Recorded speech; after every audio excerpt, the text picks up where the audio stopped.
நீங்க யாரும் இதை பத்தி கவலைப்பட தேவையில்லை. நானே நேர்ல பூமி கிட்ட பேசுறேன். அதுக்கப்புறம் அவ எடுக்கிற முடிவை நாம எல்லாரும் ஏத்துப்போம். மயங்க் துபேயின் அமைதியான அதே சமயம் அழுத்தமான குரல் அந்த வரவேற்பறையில் எதிரொலித்தது. அங்கிருந்த அனைவரும் எதுவும் பேச முடியாமல் அமைதியாக தலையசைத்துவிட்டு மெதுவாக அங்கிருந்து நகர்ந்தனர். நீண்ட நேரமாக தயக்கத்தோடும் மன குமுறலோடும் அளவற்ற சங்கடத்தோடும் அமர்ந்திருந்த ரீனா குப்தா தன் கணவர் அபினவ் குப்தாவை பார்த்தார். அபினவின் பார்வையில் கேள்விகளும் அதிருப்தியும் நிறைந்திருந்தன. ஆனால் ரீனாவுக்கு தன் மகளின் எதிர்காலமும் வாழ்க்கையும் தான் முக்கியமாக இருந்தது. அவள் விருப்பத்திற்கு மாறாக எந்த ஒரு முடிவையும் அவள் மீது பலவந்தமாக திணிக்க அவர் விரும்பவில்லை. மறுபக்கம் கனத்த மூச்சுகளோடு தன் அறைக்குள் நுழைந்து கதவை பூட்டி கொண்ட பூமிக்கு நெஞ்சு படபடவென்று அடித்து கொண்டது. உடல் முழுவதும் ஒருவித நடுக்கம் பரவியது. பயமும் குழப்பமும் அவள் மனதை முழுமையாக கவ்விக்கொண்டன. அவளது அகன்ற கண்களின் ஓரங்களில் கண்ணீர் துளிர்த்து கன்னங்களில் தாரை தாரையாக வழிந்தது. கைகளின் பின்பகுதியால் அவசரமாக கண்ணீரை துடைத்து கொண்டாள். கடந்த ஒரு வாரமாக தான் எப்பேற்பட்ட மனவேதனையையும் போராட்டத்தையும் அனுபவித்து வருகிறோம் என்பது வீட்டில் உள்ள யாருக்கும் தெரியாது. அப்படிப்பட்ட சூழலில் குடும்பத்தினர் அனைவரும் சேர்ந்து தன் முன் இந்த திருமண முடிவை வைத்தது அவளால் தாங்கிக் கொள்ள முடியாத பாரமாக உருவெடுத்திருந்தது. மாலை வரை அவள் தன் அறையை விட்டு வெளியே வரவில்லை. ரீனா குப்தா கதவை தட்டி அவளிடம் பேச பலமுறை முயன்றும் பூமி ஏதும் பேசாமல் மௌனமாகவே இருந்தாள். திடீரென அறையின் கதவு மெதுவாக திறக்கப்பட்டு மயங்க் உள்ளே வந்தான். கிட்டத்தட்ட 5 ஆண்டுகளுக்கு பிறகு அவன் அவளது அறைக்குள் அடியெடுத்து வைக்கிறான். ஜன்னல் ஓரம் துப்பட்டா இல்லாமல் நின்று கொண்டிருந்த பூமி அவனை கண்டதும் அதிர்ச்சியில் உறைந்து போனாள். கம்பீரமான தோற்றமும் அலட்சியமான தன்னம்பிக்கையும் கொண்ட அவனது வருகை அந்த அறையின் வளிமண்டலத்தையே நொடியில் மாற்றிவிட்டது. அவனது அமைதியான ஆளுமை பூமியின் தைரியத்தை சிதைப்பது போல் இருந்தது. பூமி தன் அத்தனை தைரியத்தையும் ஒன்றாக திரட்டி, என் விருப்பப்படி எனக்கு உங்களை கல்யாணம் பண்ணிக்க விருப்பமில்லை என்று நடுங்கும் குரலிலும் தெளிவான வார்த்தைகளிலும் கூறிவிட்டாள். மயங்கின் உதடுகளில் ஒரு சிறு நகையும் லேசான ஏளனமும் எட்டி பார்த்தது. நல்லது, ஆனா ஒரு வாரத்துக்கு முன்னாடி உன்னோட விருப்பம் என்னவா இருந்ததுன்னு என்னை விட யாருக்கு நல்லா தெரியும் என்று கேட்க அவனது வார்த்தைகளில் இருந்த கேலி பூமியை சுட்டரித்தது. அவமானமும் வேதனையும் ஒரே நேரத்தில் நெஞ்சை அடைக்க, கடவுளுக்காக என்னை விட்டுடுங்க, நான் பண்ணினது பெரிய தப்புதான் என்று கூறி அவனிடம் கை கூப்பினாள். மயங்க் சட்டென்று அவளது கைகளை பற்றி தன் பக்கம் பலமாக இழுத்தான். நிலை குலைந்த பூமி எதிர்பாராத விதமாக அவனது அகன்ற மார்பில் வந்து மோதி சாய்ந்தாள். அவளது நடுக்கத்தை உணர்ந்த மயங்க், அன்பு ஒன்றும் தவறில்லை பூமி, நான் உன்னோட அன்புங்கிறதை மட்டும் மறந்துடாத என்று அவளது காதோரம் மெல்ல முணுமுணுத்தான். அவனது உதடுகளின் மெல்லிய புன்னகை அவளது கன்னத்தை தீண்டியது. பூமி தன் கலங்கிய கண்களால் அவனை நிமிர்ந்து பார்த்தாள். நீங்க யாரை காதலிச்சிங்களோ அவங்க உங்க அன்பை மதிக்கல, அதனால தான் உங்களுக்கு உண்மையா அன்பு செலுத்தின இன்னொருத்தங்க ஞாபகம் வந்திருக்கு இல்லையா என்று அவனது பலவீனமான புள்ளியை துல்லியமாக தொட்டாள். அடுத்த கணமே மயங்கின் முகத்தில் இருந்த மென்மை மறைந்து கடுமை கூடியது. அவளது முகத்தை அழுத்தமாக பற்றி, கல்யாணத்துக்கு சம்மதம் சொல்லு, நான் வேற வழியை யோசிக்கிறதுக்கு முன்னாடி என்று எச்சரித்தான். அவனது வெப்ப மூச்சு அவளது கன்னங்களை சுட்டது. தன் உடைந்த காதலின் பழியையும் காயத்தையும் அவன் தன் மீது தீர்த்து கொள்வது போல பூமியால் உணர முடிந்தது. உன்னை பத்தின பழைய விஷயங்கள் எல்லாத்தையும் ஒரே நிமிஷத்துல வீட்டுல சொல்ல எனக்கு நேரமாகாது, ஞாபகம் வச்சுக்கோ என்று ஒரு விசித்திரமான மிரட்டலை விடுத்துவிட்டு அவன் அறையை விட்டு வெளியேறினான். அவன் சென்றதும் வலித்த தன் கன்னங்களை வருடியபடி பூமி கட்டிலில் சரிந்து கதறி அழுதாள். ஒரு வாரத்திற்கு முன்பு வரை யாராவது இந்த வரனை பற்றி பேசியிருந்தால் அவள் மகிழ்ச்சியில் துள்ளி குதித்திருப்பாள். ஆனால் இப்போது சூழ்நிலைகள் தலைகீழாக மாறிவிட்டன. மயங்க் இப்போது அவளது மனதிற்கு பிடித்தவன் மட்டுமல்ல, பிருந்தா சோழ சோழங்கியின் கணவனாகவும் அவளது காதலனாகவும் இருந்து பிரிந்தவன் திருமணமான சில நாட்களிலேயே பிருந்தா அவனை விட்டு பிரிந்து சென்று விட்டாள். முதல் முறையாக மயங்க் தன் வாழ்வின் மிக கொடூரமான உண்மையை எதிர்கொள்ள வேண்டியதாயிற்று. உங்க அப்பா இதான் விரும்புகிறார் பூமி என்று ரீனா குப்தா அறைக்குள் வந்து ஏக்கமாக சொன்னார். பூமி தாயை பார்த்து, நீங்க என்ன விரும்புறீங்க அம்மா என்று கேட்டாள். நீ என்ன விரும்புறியோ அதுதான் என் விருப்பம் என்று ரீனா ஆறுதலாக சொன்னாலும் அந்த ஆதரவு பூமிக்கு மிகவும் பலவீனமாக தோன்றியது. இன்னொரு பக்கம் பாட்டி எந்த காரணத்திற்காக இந்த திருமணத்திற்கு சம்மதித்தார் என்று தெரியவில்லை. பூமிக்கு மயங்க் மீது இருந்த காதல் ஒரே நாளில் பிறந்ததல்ல. சிறு வயதிலிருந்தே ஒரு நாள் நீ மயங்கிற்கு தான் வாக்கப்பட போகிறாய் என்று பாட்டி சொல்லி சொல்லி வளர்த்ததில் அறியாத வயதிலேயே பூமியின் மனதின் ஆழத்தில் மயங்க் சிம்மாசனம் போட்டு அமர்ந்து விட்டான். மயங்க் கடந்த 8 வருடங்களாக வெளிநாட்டில் படித்து அங்கேயே வேலை பார்த்து வந்தான். பெரிய தொடர்போ பேச்சோ இல்லாத போதும் கம்பீரமும் தன்னம்பிக்கையும் கொண்ட அந்த உருவத்தை கனவில் சுமந்து தன் இதயத்தை அவனுக்கான காதலால் நிரப்பி வைத்திருந்தாள் பூமி. 8 வருடங்களுக்கு பிறகு அவன் வெளிநாட்டிலிருந்து திரும்பிய அன்று அவனை கண்டதும் பூமியின் இதயம் ஒரு கணம் நின்று நிதானித்தது. ஆனால் தன் திருமணத்திற்கு முன்பே அவன் பிருந்தாவை காதலித்ததும் அவளையே மணந்ததும் பின் பிருந்தா அவனை விட்டு விலகியதும் பூமியின் நம்பிக்கையை உடைத்தெறிந்தன. இப்போது குடும்பத்தின் கௌரவத்தை காப்பாற்றவும் தந்தையின் விருப்பத்திற்கு மதிப்பளிக்கவும் தாயின் வளர்ப்பிற்கு பெருமை சேர்க்கவும் பூமி மீண்டும் மயங்க் துபேயை ஏற்கும் நிலைக்கு தள்ளப்பட்டாள். ஆனால் காயம்பட்ட அவனது கடந்த காலமும் தன் மீது அவன் காட்டும் அதிகாரமும் தனக்கான உண்மையான அன்பை வழங்குமா என்ற கேள்வி பூமியின் மனதை அறுத்து கொண்டிருந்தது. 20 வயதை தொட்டிருந்த அவளுக்கு இதய துடிப்பு கட்டுப்பாடின்றி வேகம் எடுப்பதையும் கன்னங்களில் சட்டென படரும் சிவப்பையும் முதல் முறையாக உணர வைத்தவன் மயங்க் மட்டுமே. ஆனால் பூமி கட்டியிருந்த அந்த அழகான பிரமை வெகு விரைவிலேயே சுக்குநூறாக உடைந்தது. ஒரு நாள் மயங்கின் அறைக்கு தேநீர் கொண்டு சென்ற போது அவன் தொலைபேசியில் யாருடனோ மிகவும் மென்மையாகவும் சிரித்து பேசியபடியும் இருப்பதை பூமி கேட்டாள். வீட்டில் யாருடனும் அவ்வளவாக பேசாத அவன் இவ்வளவு அணுக்கமாய் யாரிடம் பேசுகிறான் என்ற யோசனையோடு கதவருகே நின்றவளின் செவிகளில் அவனது சொற்கள் நஞ்சாக பாய்ந்தன. அப்படி இல்லை பிருந்தா, உன்னை மணப்பெண் கோலத்துல பார்க்கத்தான் நான் ஆசைப்படுறேன். நீதான் உலகத்திலேயே மிக அழகான மணப்பெண்ணா இருப்பாயின்னு எனக்கு தெரியும். அதை கேட்ட கணமே பூமியின் முகம் சுருங்கியது. கைகளில் இருந்த தேநீர் தட்டு லேசாக நடுங்கியது.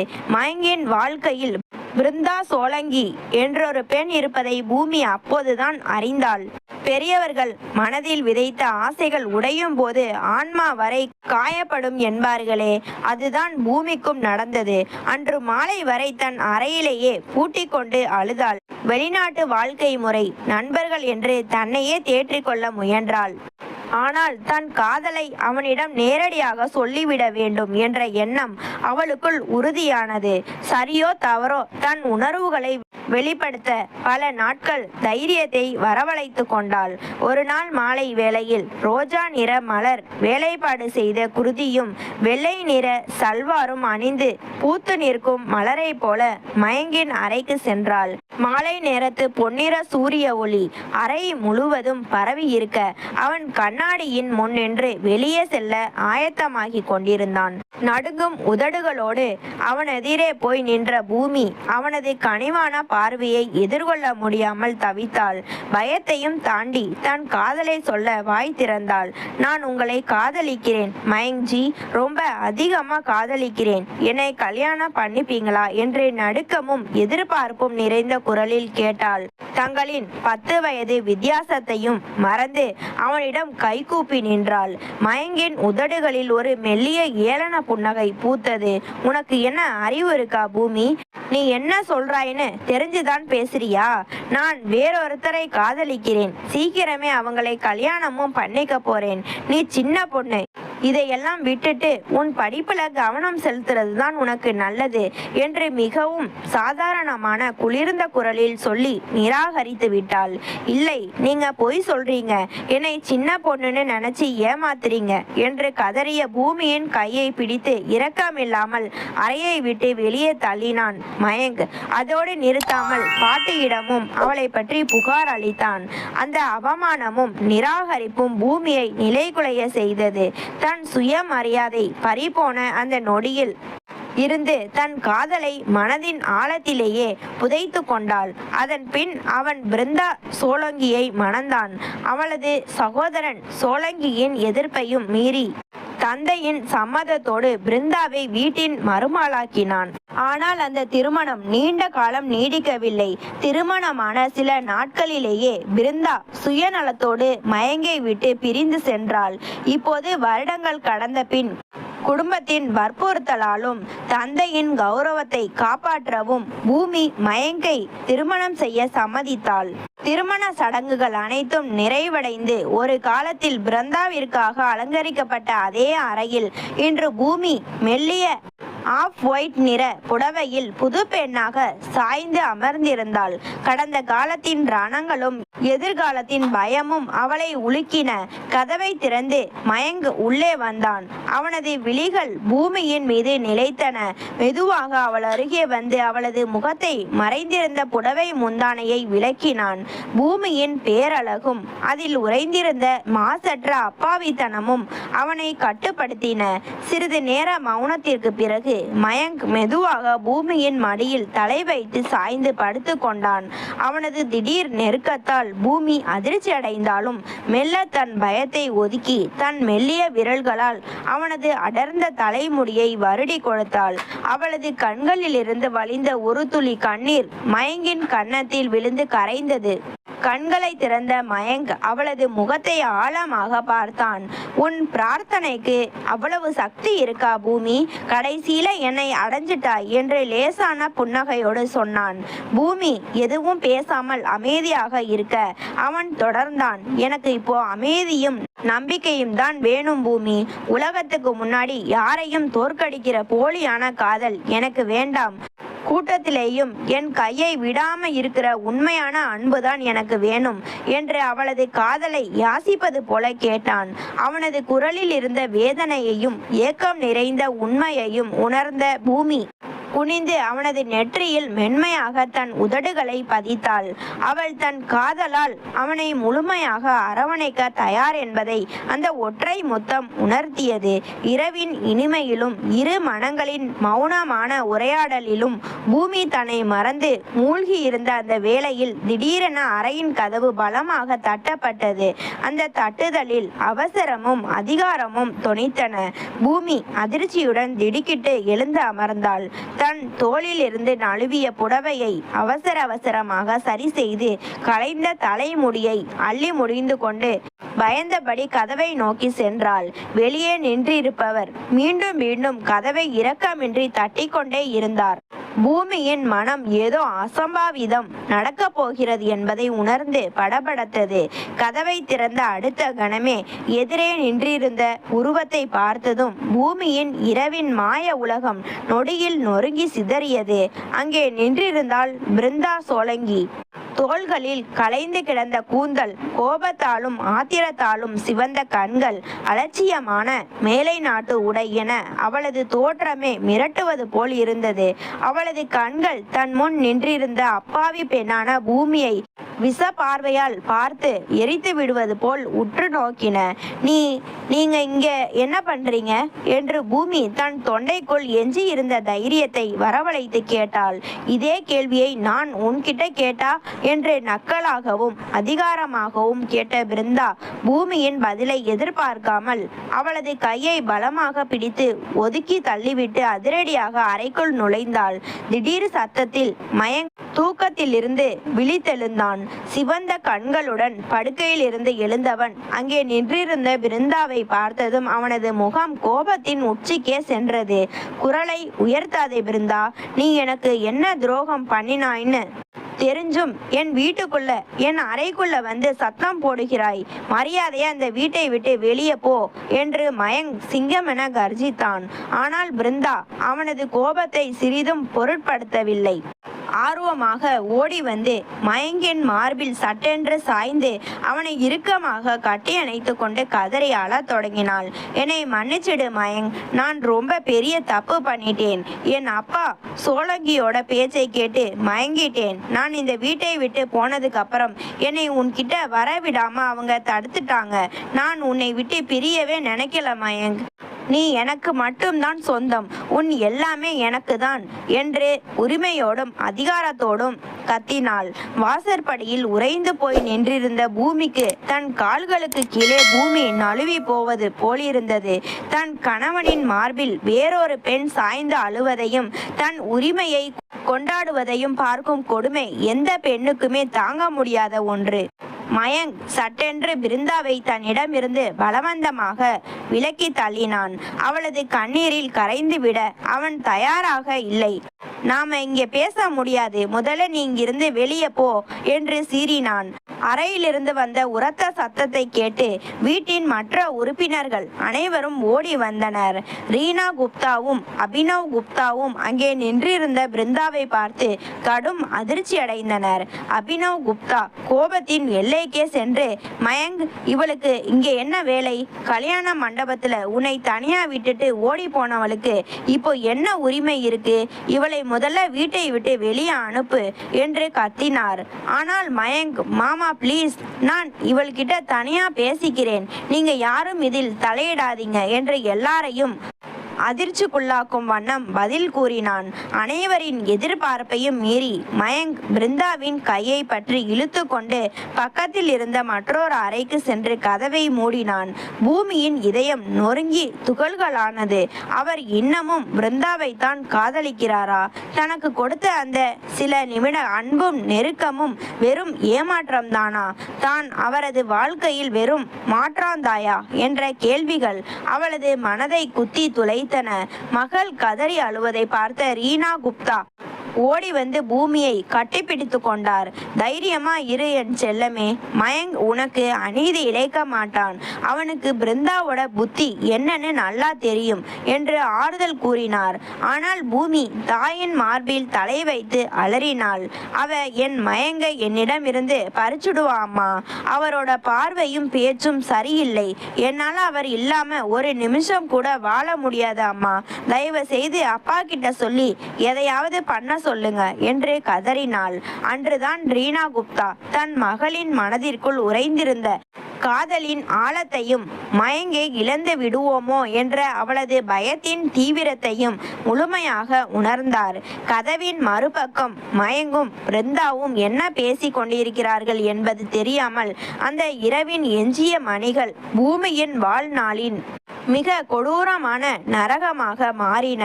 மறுபக்கம் பிருந்தாவை தனியாக அழைத்து வந்த அறைக்குள் அவளை சுவரோரம் கடுமையாக தள்ளிய மயங்க் தன் ஆத்திரத்தை கட்டுப்படுத்த முடியாமல் சீறினான். உனக்கு என் வாழ்க்கையில இனி எந்த இடமும் இல்லை பிருந்தா. இப்போவே இந்த வினாடியே இந்த வீட்டை விட்டு வெளியே போ என்று உரக்க எச்சரித்தான். பிருந்தா கோபத்துடன் சிரித்து, ஏன்? அந்த பூமிக்காகத்தானே நீ இப்படி பண்றாய்? அவ உன்னை உயிரா காதலிக்கிறாள்னு முன்னாடியே என்கிட்ட சொன்னாங்கிறதுக்காக அவ கூட வாழ போறியா? உன்னோட இந்த நாடகத்தை நான் நம்ப மாட்டேன் என்று கூச்சலிட்டாள். அவ பெயரை உன் அசிங்கமான வாயால் சொல்லாதே. நாம பிரியறதுக்கு பூமி காரணமில்லை. உன் அண்ணன் சோழங்கியோட தூண்டுதலும் உன்னோட சுயநலமும் தான் காரணம் என்று கத்திய மயங்க் தன் கோபம் பூமியின் மீது விழுந்துவிடக் கூடாது என்பதற்காக உடனடியாக வீட்டை விட்டு வெளியேறி தன் பிளாட்டுக்கு சென்றான். ஆனால் பிருந்தா அவ்வளவு சுலபத்தில் பின்வாங்குபவள் அல்ல. அடுத்த சில நாட்களில் அவள் அதே வீட்டில் தங்கி தன் பொய்யான கண்ணீராலும் நாடகத்தாலும் மயங்க் இன்னமும் தன்னைத்தான் காதலிக்கிறான் என்றும் விரைவில் தன்னை ஏற்றுக்கொள்ள போகிறான் என்றும் வீட்டில் உள்ளவர்களிடம் வதந்தியை பரப்பினாள். ஒரு நாள் மாலை வேளையில் தோட்டத்தில் தனியாக யோசனையுடன் நடந்து கொண்டிருந்த பூமியின் முன் வந்து நின்றாள் பிருந்தா. தன் கைகளை மார்புக்கு குறுக்கே கட்டிக்கொண்டு, நீ எங்களுக்கு நடுவுல வந்த மூணாவது மனுஷி பூமி. பேசாமல் மரியாதையா என் புருஷன் வாழ்க்கையில இருந்து விலகி போயிடு. மயங்கின் முதல் காதல் நான் தான் என்று கூறி எதிர்பாராத விதமாக பூமியின் கன்னத்தில் ஓங்கி அறைந்தாள். பூமி அதிர்ச்சியில் திகைத்து போனாள். தன் சொந்த வீட்டிலேயே ஒருத்தி தன் மீது கை வைப்பதா? ஆனால் அடுத்த கணமே நிமிர்ந்து நின்று பிருந்தாவின் கண்களை நேருக்கு நேர் பார்த்தாள். நான் மயங்க் துபேயின் தர்ம பத்தினி, அக்னி சாட்சியா முறைப்படி தாலி கட்டி கல்யாணம் பண்ணிக்கிட்டவ. இனிமே என் மேல கை வச்சிங்கன்னா நீங்க மயங்கின் கடந்த காலம்ங்கிறதை கூட நான் யோசிக்க மாட்டேன், ஜாக்கிரதை என்று பூமி சிங்கம் என கோபத்துடன் எச்சரித்தாள். அன்று இரவு 12 மணி அளவில் மயங்க் அறைக்கு திரும்பினான். அவன் முகத்தில் சோர்வும் தீவிர யோசனையும் தெரிந்தன. பூமி கட்டிலில் அமர்ந்து கோபமாகவும் கம்பீரமாகவும் அவனை பார்த்தாள். மயங்க் மெல்ல அவள் அருகே வந்து அவளது கரங்களை பற்றி அருகில் இழுத்தான். அவனிடம் இருந்து மெல்லிய வாசனை திரவியத்தின் நறுமணம் வீசியது. என் கோபத்தை தனிச்சுக்கத்தான் இவ்வளவு நேரம் வெளியே இருந்தேன் பூமி. உன்னை தேடி வந்த அவளால உன் மனசு எவ்வளவு வலிச்சிருக்கும்னு எனக்கு தெரியும் என்றான் மென்மையான குரலில். பூமி அவனை நிமிர்ந்து பார்த்து, ஆண்கள் தங்கள் முதல் காதலை எப்போதும் மறக்க முடியாதுன்னு சொல்லுவாங்க. பிருந்தா உங்களோட முதல் காதல் தானே மயங்க்ஜி என்று உடைந்த குரலில் கேட்டாள். மயங்க் அன்பு பொங்க அவளது உதடுகளில் தன் விரலை வைத்தான். இனிமே நமக்குள்ள எந்த மூணாவது மனுஷங்களோட பெயரும் வரக்கூடாது பூமி என்று உறுதியளித்தான்.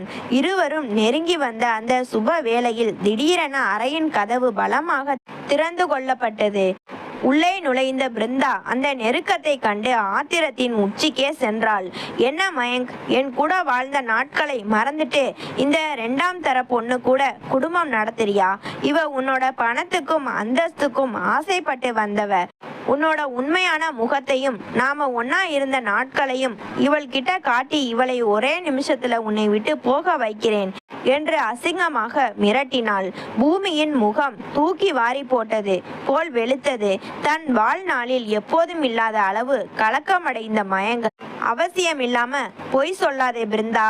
பூமி, இவ சொல்ற எந்த பொய்யும் நீ நம்பாத என்று பதற்றத்துடன் பூமியின் கைகளை பற்றினான். தன் கண்ணியமான வாழ்வில் முதல் முறையாக தன் மனைவியின் நம்பிக்கையையும் அவளது காதலையும் இழந்து விடுவோமோ என்ற மெய்யான பயம் மயங்கின் கண்களில் அப்பட்டமாக தெரிந்தது. பிருந்தா நக்கலாக சிரித்து, மயங்க், விவாகரத்து பத்திரத்தை ரெடி பண்ணு. நான் மட்டும் உன்னை விட்டு போகல, இந்த பூமியும் உன்னை விட்டு போக போறா என்று கர்வத்துடன் கத்தினாள். அடுத்த வினாடி பலார் என்ற சத்தம் அந்த அறையின் சுவர்களில் பயங்கரமாக எதிரொலித்தது. எல்லாரும் அதிர்ந்து போக பிருந்தா தன் கன்னத்தை பிடித்தபடி நிலை குலைந்து 2 அடிகள் பின்வாங்கி விழுந்தாள். பூமி தன் கரத்தை ஓங்கி பிருந்தாவின் கன்னத்தில் அறைந்திருந்தாள். உனக்கு எவ்வளவு தைரியம் இருந்தா என் மேல என்ற ஆத்திரத்துடன் பிருந்தா பூமி மீது பாய வர மயங்க் உடனடியாக குறுக்கே நின்று பிருந்தாவை வலுவாக தள்ளிவிட்டான். பூமி தன் கண்கள் சிவக்க ஆவேசமாக பேசத் தொடங்கினாள். மயங்க், உங்களை ஏத்துக்கிறதும் விளக்குறதும் உங்க 2 பேரோட தனிப்பட்ட விஷயம். ஆனா என் புருஷனோட ஒழுக்கத்தை பத்தியோ அவரோட குணத்தை பத்தியோ தப்பா பேசுனா நான் சும்மா இருக்க மாட்டேன். ஏமாத்திட்டு ஓடி போன காதலிக்கும் உயிரா நினைச்சு தாலி கட்டின பொண்டாட்டிக்கும் நிறைய வித்தியாசம் இருக்குடி என்று பூமி கர்ஜித்தாள். மயங்கின் மனம் அந்த நொடியில் பூமியின் மீதான பெருமிதத்தால் நிறைந்தது. அவன் உடனடியாக வேலைக்காரன் கணபதியை கூப்பிட்டு பிருந்தாவின் உடைமைகளை உடனடியாக வெளியே தூக்கி எறிய சொன்னான். தன் தம்பி சோலங்கியின் ஆதரவோடு ஆட்டம் காட்டிய பிருந்தாவை மயங்க் தன் வீட்டை விட்டு துரத்தி அடித்தான். தன் மனைவியின் அபாரமான நம்பிக்கையையும் தைரியத்தையும் கண்ட மயங்க் இனி தன் வாழ்வில் பூமி மட்டுமே நிறைந்து நிற்பாள் என்பதை ஆணித்தரமாக உணர்ந்து கொண்டான். பிருந்தா வீட்டை விட்டு அவமானப்பட்டு விரட்டப்பட்ட பின் அந்த அறையில் ஒரு அமைதியான சூழல் நிலவியது. புயலுக்கு பின் வீசும் தென்றலை போல அந்த அமைதி இருவருக்குமே தேவைப்பட்ட ஒன்றாக இருந்தது. மயங்க் மெதுவாக பூமியின் அருகில் வந்து அமர்ந்தான். அவளது முகத்தையே சில நொடிகள் ஆழ்ந்து நோக்கியவன், என் மேல உனக்கு சந்தேகமா இருக்கா பூமி என்று மிகவும் தாழ்ந்த தாபமும் கவலையும் நிறைந்த குரலில் கேட்டான். தன் நடத்தையின் மீது தன் மனைவிக்கு சிறு ஐயம் இருந்தாலும் அதை தீர்க்க அவன் தயாராக இருந்தான். பூமி லேசாக புன்னகைத்து அவனது கைகளை பற்றி, இல்லை மயங்க்ஜி, உங்க மேல எனக்கு முழு நம்பிக்கை இருக்கு. அந்த நம்பிக்கை மட்டும் இல்லைன்னா நான் இந்த உறவையே ஏத்திக்கிட்டு உங்க கூட வாழ்ந்திருக்க மாட்டேன் என்று தீர்க்கமாகவும் உறுதியாகவும் சொன்னாள். மயங்கின் உதடுகளில் ஒரு மெல்லிய நிம்மதி புன்னகை அரும்பியது. மென்மையாக அவளை தன் விசாலமான மார்போடு அணைத்து கொண்டான். யாரோ ஒருத்தரை நாம தேடி ஓடுறதை விட நம்மை உயிரா நேசிக்கிறவங்க நம்ம கூட இருக்கிற அந்த உணர்வுதான் உலகத்திலேயே ரொம்ப அழகானது. பூமி, நீ உண்மையிலேயே அன்புக்குரியவள், என் மதிப்பிற்குரியவள் என்று கூறி அவளது நெற்றியில் ஆழமாக தன் உதடுகளை பதித்தான். நாட்கள் வேகமாக கடந்தன. மயங்க் பிருந்தாவுடனான சட்டப்பூர்வமான அனைத்து பிணைப்புகளையும் வழக்கறிஞர்கள் மூலம் முழுமையாக துண்டித்தான். அப்போதுதான் பூமிக்கு தெரிந்தது, மயங்க் பிருந்தாவை திருமணம் செய்யவில்லை என்று. இனி தன் வாழ்க்கையில் பிருந்தா என்ற நிழல் கூட படரக்கூடாது என்பதில் அவன் தெளிவாக இருந்தான். சரியாக ஒரு வாரத்திற்கு பிறகு பனி படர்ந்த குளிர்ந்த காற்று வீசும் இமாச்சல பிரதேசத்தின் மணாலி நகரில் மரங்களால் ஆன ஒரு அழகான விடுதியின் ஜன்னலை திறந்து வைத்தபடி பூமி நின்று கொண்டிருந்தாள்.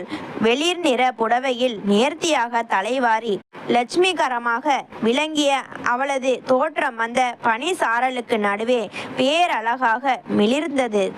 படுக்கையிலிருந்து மெதுவாக விழித்தெழுந்த மயங்க் பூமிக்கு தெரியாமல் அவளது பின்புறமாக வந்து அவளது இடுப்பை வளைத்து பிடித்து தன் பக்கம் இழுத்து அணைத்து கொண்டான்.